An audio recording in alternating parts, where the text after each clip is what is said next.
को कहते कहते इस दुनिया से चले गए कि जीवन सफल बना ले, जीवन सफल बना ले। क्यों कहते हैं? क्यों बोलते हैं?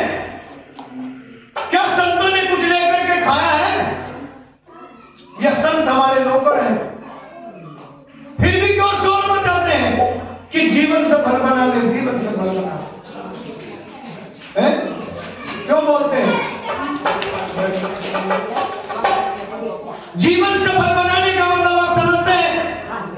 जो खुदा की बंदगी नहीं कर सकता, जो अपने मालिक का नाम नहीं ले सकता, जो उस भगवान को नहीं मान सकता, वो इंसान कभी इस जमाने में किसी दुख से पार नहीं हो सकता। समझ रहे हैं आप? हैं? क्या समझे? अति लोभ मत कीजिए, अति लोभ दुख दीन, और अति लोभ के कारण बड़े कुएं में तीन। ये लोभ, यही मोह है। क्या है? आपके मेरे बेटे की शादी हो जाए,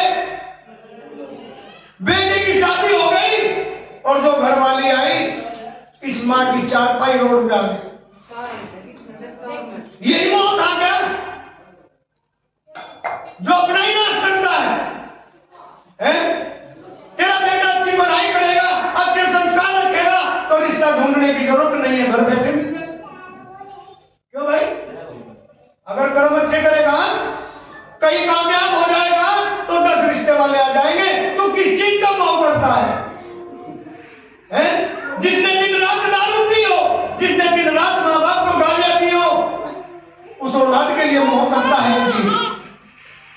मेरे बेटे का ब्याह हो जाए, मेरे बेटे की नौकरी लग जाए, मेरे बेटे का मकान बन जाए। अरे जिस दिन तेरे बेटा कामयाब हो जाएगा उस दिन तेरे में खुद आग दे देगा। ये औलाद खुद इस शरीर को लकड़ियों में रख करके आग दे देगा। तो मोह किसका? जो अपने साथ ही नहीं जाना। इस मोह में ही सारे पाप होते हैं, इस लालच में ही सारे पाप होते हैं। अगर लालच इंसान में ना हो तो सब संत हो जाए। क्या हो जाएंगे? कबीर दास जी अपनी एक वाणी में कहते हैं, संत समागम हरि कथा। तुलसीदास, संत समागम हरि कथा, तुलसी दुर्लभ दो, और शुद्ध दारा लक्ष्मी तो पापी कहती। क्या लिखा? संत समागम, जहां संतों की संगत होती हो, हरि कथा जहां हरि का गुणगान होता हो, तुलसी दुर्लभ दो, दोनों चीज कठिनाई से मिलती। अब यहां देखिए, पिछली बार यह दरबार भरा था, तो आप कभी आश्रम जाओगे दरबार भरा हुआ, तब देखना आपके पैरों के नीचे की जमीन निकल जाएगी। आज आधे हो तुम। जब कभी तीसरा किया जाता है, तीसरा समझ जाओ, जब नाच को साफ किया जाता है उसमें टुंडलियां होती है, अपने आप बाहर हो जाती है। तो जो गुरु दरबार में शुद्ध आत्मा से आते हैं उनके पास ये टुंडलियां अधर्म करने वाले अपने आप दूर हो जाते हैं, उनको बुलाना नहीं पड़ता। समझ गए? और मेल के 2 अच्छे बिना मेल के 100 खराब। अगर एक छोटा सा लेने वाला हो तो एक अच्छा, और बगैर लेने वाले 100 की भीड़ खराब। ठीक है ना? सतगुरु ज्ञान की जब तक प्यास नहीं होती तब तक आत्मा की तृप्ति नहीं होती। प्यास लगे तो पानी से बुझती है, लेकिन आत्मा की प्यास भजन से बुझती है। अगर आप भजन नहीं करोगे तो नहीं। 40 साल की उम्र तक, 50 साल की उम्र तक जब आप राक्षस बन के जी सकते हो तो क्या चंद मिनट साधु संतों की शरण में नहीं? उसको भी तो देख लो क्या है। दुख जुग तो जन्म में लगे हुए हैं, दुख और सुख दो ही तो भाई हैं। सच्चे भाई कौन है? लेकिन सच्चा भाई दुख है, जो कभी साथ नहीं छोड़ता। सुख भी चला जाता है लेकिन दुख कभी नहीं जाता, कभी है कभी हो, ये लगा रहता है। और जो भाई हमारा सच्चा है उससे अपन छुटाने के पीछे लगे कि कब खत्म हो, कब खत्म हो। खत्म हो जाएगा जिस दिन आप सुख में भी दुख को देखने लगोगे और दुख में सुख की प्राप्ति करने लगोगे, उसी दिन दुख खत्म है ना? उसी दिन दुख सुख में बदल जाएगा। ये जीवन की रेखा है, ये जीवन मामूली चीज नहीं है, सरोवर है। जय, जय का मतलब जन्म। अगर जन्म नहीं होगा तो जीवन। जय शब्द लगाया, जय जन्म, और फिर ई लगाया ईश्वर। ईश्वर ने क्या दिया? जन्म, और आधा ने लगाया पूरा ने। पहले वे, यानी कि जन्म के बाद विकार को मिटाइए, विषय विकार मिटाओ, पाप हटो। वे शब्द लगाया कि विकार को दूर करो, और फिर न्याय लगाया पूरा कि आप हमेशा न्याय का साथ दो और हमेशा निराकार की सेवा करो। इसी का नाम जीवन है, इसका नाम जीवन है, इसी का नाम जीवन है। इसलिए पल दो पल का जीवन है, पल दो पल प्रभु के संग में आ जाए। हाथ जोड़ के लोग हमारे पास हाथ जोड़ते, लेकिन आप जितनी भी आत्मा यहाँ बैठी है, तो आपने परमात्मा दिख रहा है।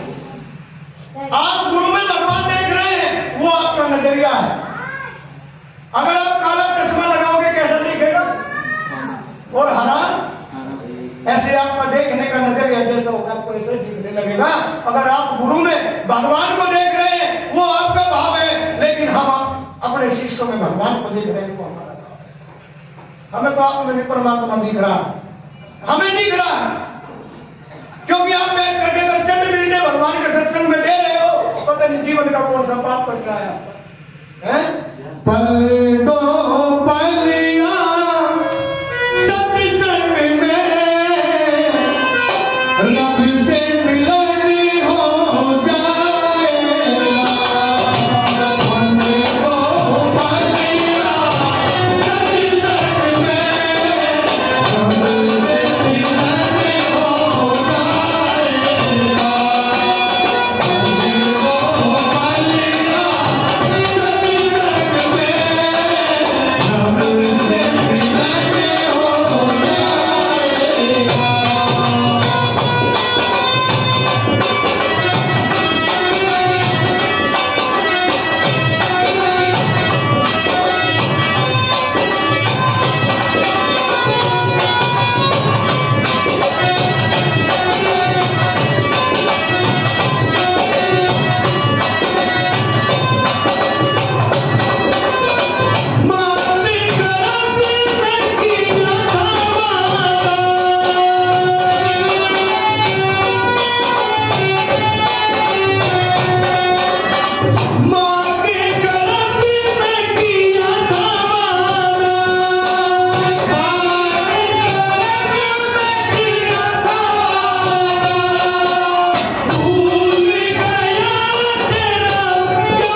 Yeah.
बाउन पढ़ाएंगे बाहर निकाल देते हैं। जब श्वास चालू करने के लिए परमात्मा आते हैं, नहीं अरे कभी गौर की है आपने? ये उंगलियां चार चार जगह से मुड़ती हैं, कितनी? चल निकाल दो। और 206 हड्डियां हमारे शरीर में भगवान ने ऐसे जोड़ी है। और इस खाल के अंदर जब शरीर बाहर आता है मां के गर्भ से, तो हड्डियां अंदर गली गलाई आई है, ना कहीं से फाड़ा ना कहीं से चीरा, लेकिन हड्डियां अंदर। ये क्या कलाकारी है परमात्मा की। अगर एक उंगली टूट जाए, चाहे आप 10 लाख रुपए लगा लीजिए, वो सेटिंग नहीं होगी तो भगवान ने करनी। इसलिए बुरा करने वालों, अपनी नीयत को ठीक रखो। आपको किसी भगत की जरूरत है, ना किसी साधु की जरूरत। अगर आपके व्यवहार अच्छे हैं, अगर आपके अंदर ज्ञान है, आपके अंदर परमात्मा की शक्ति है, तो आप खुद में परमात्मा के सेवादार हो, किसी के सेवादार नहीं।